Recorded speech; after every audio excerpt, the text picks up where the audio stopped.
kahve getirdim sana. Yani eğer bu saatte uykun kaçar demezsen. Yok demem. Bir anne düşkünlüğün var ya. Yani bu saatte uykun kaçarsa falan. Ah annem de yok. Yapayalnızım şu terasta.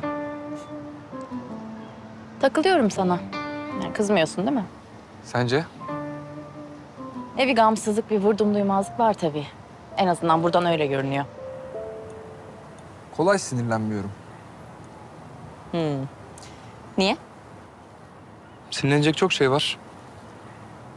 Bu kadar çok şey olunca da sinirlenmenin bir anlamı kalmıyor. Neye sinirleniyorsun peki?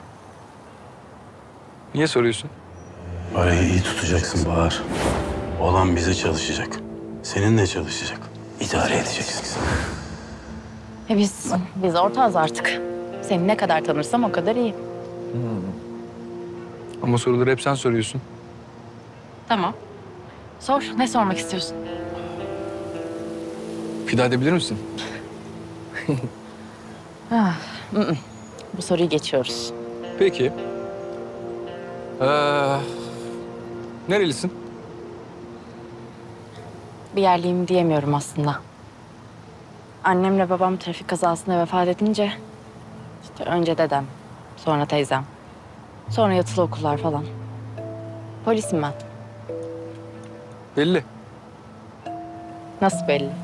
Belli. Sen polissin, ben suçluyum. Belliyi biliyorum anlamında söylüyorum yani. Kızma ya. Amirim sensin. Sen ne dersen o. İyi. Ben de bu duruma alışacağım. Ağzını iyi laf yapıyor Kaan. Ama numaracısın. Bir daha da oynadın ya hani. Ben onu bir kere yerim.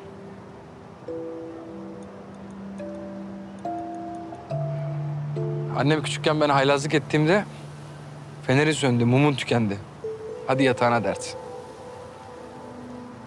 Ben diyeceğimi demiş olayım da. İyi geceler.